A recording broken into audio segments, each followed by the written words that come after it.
Welcome to Let's Read Mobile, presented by Boys and Girls Clubs of South Alabama. I'm Miss Rosa, and I'd like to read you a new book today by one of my favorite authors. Arthur Goes to Camp by Marc Brown. Arthur can get himself into some trouble now. "I'm not going," said Arthur. "Arthur, you'll love camp. Think of all the new friends you'll make," said his mother. "I have fond memories of my own camp days," said Arthur's father. "Camp will teach you about the great outdoors." "I'm not going." Arthur was at the camp bus stop the next morning. Buster was standing with a new kid. "He's got 100 comic books in his foot locker," squealed Buster, pointing to the brain. Francine was there too.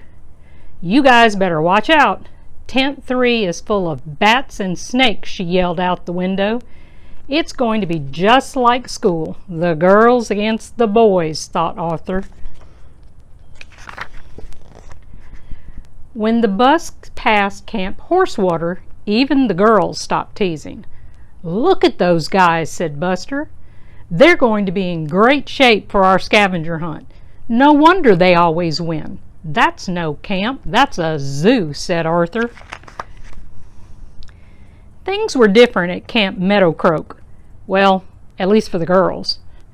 "I'll do my best to make this a wonderful summer for you," said the girls' counselor, Becky. Even Muffy looked eager when she pulled up in her limousine. "Where do I plug in my air conditioner?" she hollered. The boys' counselor was a different story. "Attention, men! Line up!" barked Rocky. "Stand up straight. Suck in those guts. I've never seen such a soft, flabby bunch. No dessert for you men this summer." Muffy had brought her own dessert.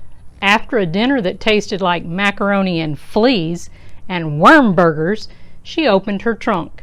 The girls dug in. At bedtime, Muffy discovered the tent had no electricity. "How will I brush my teeth?" she moaned.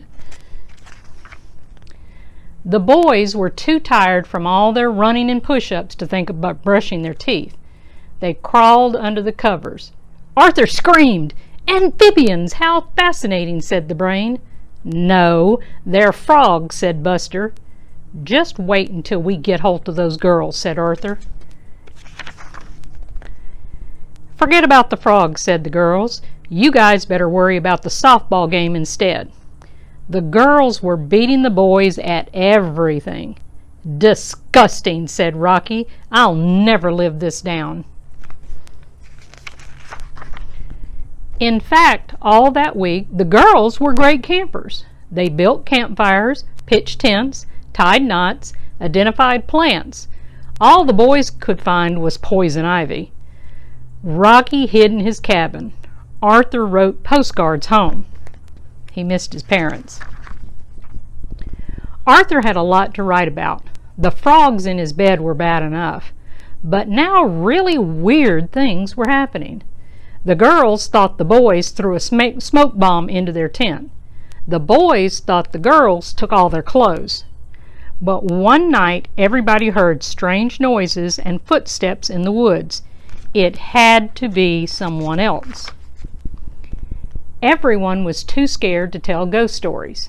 "We have to do something," said the brain. "Let's stand watch tonight and find out what's going on." "So that's it! Camp Horsewater," whispered Buster. "They've been trying to scare us all along." "Don't worry, we'll fix them tomorrow at the scavenger hunt," said the brain. "I've got a plan, but we'll need the girls' help." Arthur had a plan too. He decided to run away. The next morning, Becky read the list of things to find. "And be back at sunset," she said. The brain nudged Francine. "Time for phase 1 of the plan," he whispered. "Watch out for bears. The woods are full of them," she yelled to the Horsewater kids. They just laughed. Nobody noticed Arthur sneaking away. Everybody was in the woods looking for things. Strange noises started coming from the bushes. Suddenly, a huge, furry animal burst from the underbrush. "A bear!" hollered Muffy and Buster and Francine, trying not to giggle. When the Meadowcroak team started hunting again, the bear helped too. "How can you wear this coat, Muffy?" The Brain's voice floated out from the fur.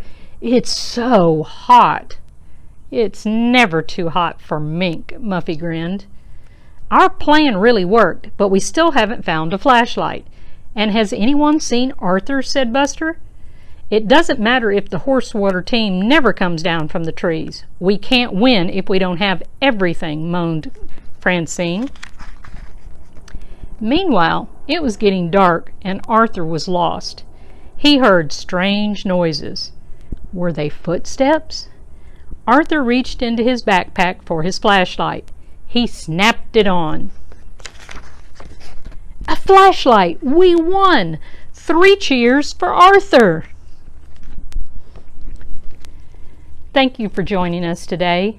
Don't forget to watch us next time, and until then, let's read, Mobile.